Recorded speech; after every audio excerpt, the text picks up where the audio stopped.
Hello everyone, this is पुरू जनुथ्रिया। जैसा कि हम कंप्लीट कर रहे हैं क्लास 11th की बायोलॉजी, जिसका अभी हम कर रहे हैं चैप्टर 9। चैप्टर का नाम है बायोमोलिक्यूल। इससे रिलेटेड एक वीडियो मैं ऑलरेडी अपने चैनल पर डाल चुका हूं। अभी हम आज डिस्कस करने वाले हैं प्राथमिक व द्वितीयक उपापचयज के बारे में। तो देख लेते हैं भाई, प्राथमिक और द्वितीयक उपापचयज कौन कौन से होते हैं।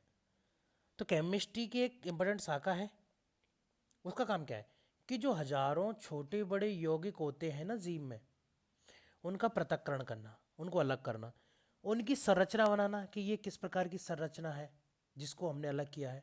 अगर पॉसिबल हो सके तो उसको संश्लेषित किया जाता है। यदि कोई जैव अणुओं की एक तालिका बनाए तो उनमें हजारों कार्बनिक यौगिक जैसे कि अमीनो अम्ल, शर्करा इत्यादि पाए जाएंगे। यानी कोई जैव अणुओं की अगर तालिका बनाएगा तो क्या करेंगे, हजारों कार्बनिक यौगिक मिलेंगे। कुछ कारणों से जिन्हें खंड 9.10 में दिया गया है को हम उपापचयज कहते हैं। क्या कहेंगे हम उन्हें? उपापचयज। उपरोक्त सभी श्रेणी के इन यौगिकों की उपस्थिति को, जिन्हें चित्र 9.1, चित्र 9.1 कौन सा हो गया, ये इसमें कौन कौन से मिल रहे हैं? शर्करा मिल गया, अमीनो एसिड मिल गया, फैटी एसिड्स मिल गए, लिपिड वसा और लिपिड्स, है ना, वसा और तेल मिल गए, और ये न्यूक्लियोटाइड मिल गए। क्लियर है? ये क्या कहे जाएंगे? प्राथमिक उपापचयज कहे जाएंगे। जब कोई पादप, कवक व सूक्ष्म जीवी कोशिकाओं का विश्लेषण करे तो उसे इन प्राथमिक उपापचयों के अतिरिक्त हजारों यौगिक जैसे एल्कलॉइड्स, ये क्या है, फ्लेवोनॉइड्स,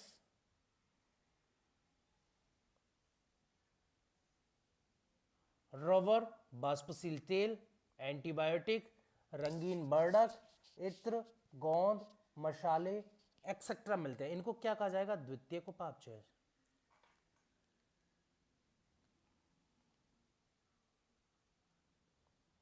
यानी प्राथमिक उपापचय कौन से हो गए?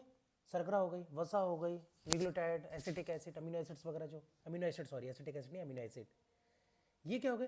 प्राथमिक उपापचय। अगर हम द्वितीयक उपापचय की बात की जाए तो कौन से होंगे? एल्कलॉइड हो गए, फ्लेवोनॉइड्स हो गए, रबर हो गए, बाष्पशील तेल हो गए, एंटीबायोटिक, रंगीन वर्णक, इत्र, गोंद, मसाले एक्सेट्रा, ये कौन से हो गए? द्वितीयक उपापचय। प्राथमिक उपापचय ज्ञात कार्य करते हैं, उनके फिक्स हैं, बस सामान्य कार्य की प्रक्रिया में इनकी भूमिका भी ज्ञात है। किंतु हम इस समय सभी द्वितीयक उपापचयों की, जिन प्राणियों में ये पाए जाते हैं, में उनकी भूमिका या कार्य नहीं जानते।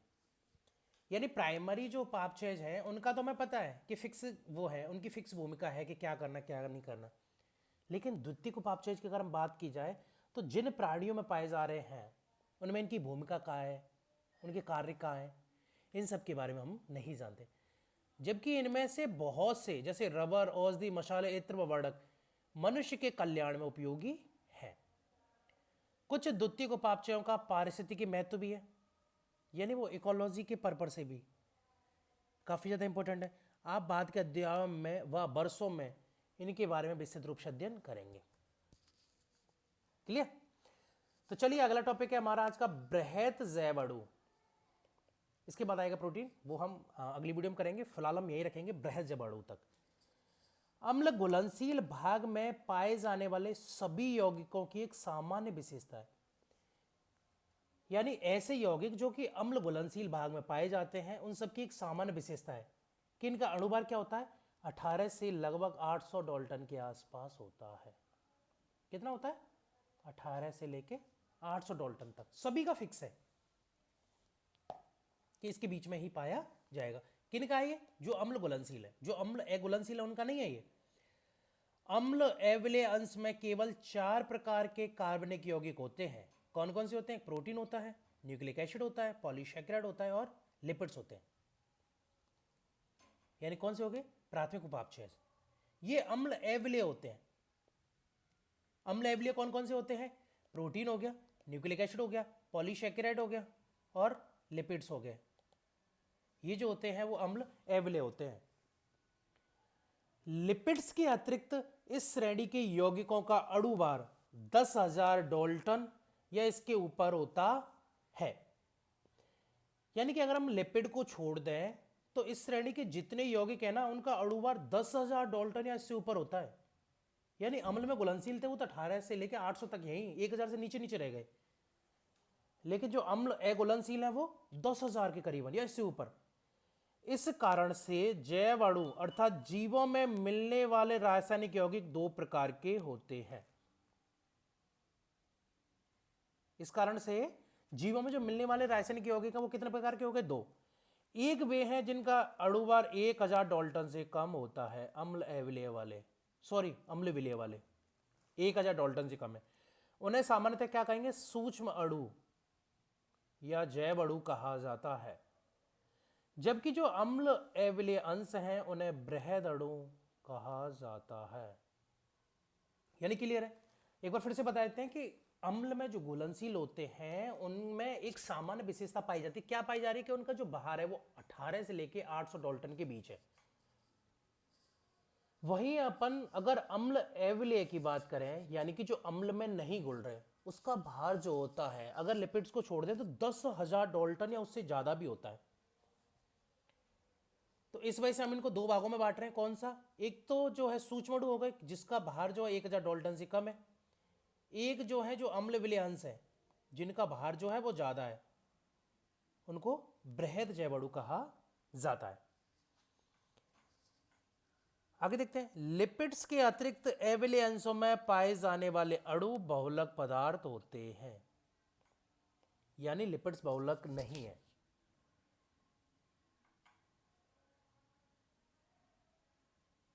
क्लियर? नहीं, लिपिड्स नहीं, लिपिड में जो अंश में पाए जा रहे हैं, सॉरी, है ना। तो लिपिड के अतिरिक्त अविलेय अंश में पाए जाने वाले अणु बहुलक पदार्थ होते हैं। लिपिड्स जिनके अणुभार 800 से अधिक नहीं होते वे अम्ल अविलेय अंश या बृहद आणविक अंश की श्रेणी में क्यों आते हैं? यानी लिपिड्स का भार कितना है?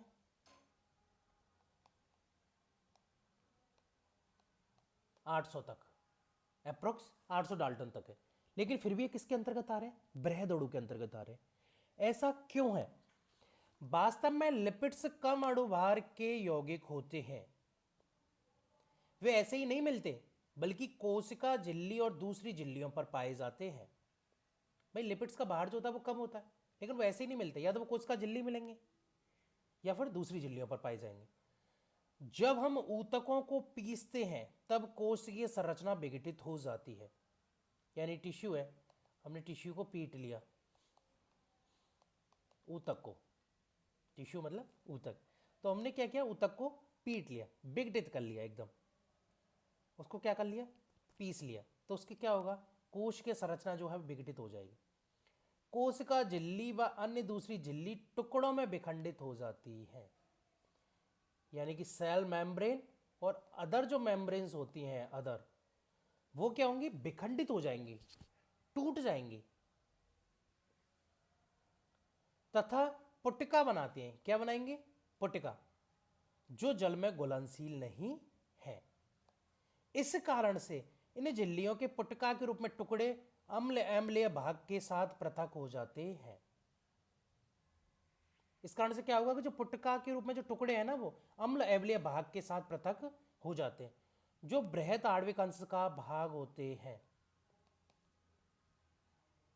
भाई अम्ल अम्लीय भाग के साथ कौन अलग हो रहे हैं? जो बृहद आणविक अंश का भाग है, इसलिए इनको भी बृहद जैव अणु के अंतर्गत रखा गया है। सही अर्थ में अगर बात की जाए तो लिपिड्स जो हैं वो बृहद अणु नहीं है। अम्ल अविलेय अंश वास्तव में कोश का द्रव्य संगठन का भाग है। अम्ल विलेय अंश जो है वो वास्तव में कोश का द्रव्य संगठन का भाग है। कोश का द्रव्य व अंगकों के बृहद अणु अम्ल अविलेय अंश होते हैं। यानी कि जो साइटोप्लाज्म है वो जो उसमें ऑर्गेनेलीज पाई जाती हैं, सेल ऑर्गेनेलीज जो होती हैं, वो बृहद अणु अम्ल अविलेय एक क्या है, जो बृहद अणु होते हैं, ये कोश का द्रव्य व अंगकों के जो बृहद अणु हैं वो अम्ल अविलेय अंश होते हैं।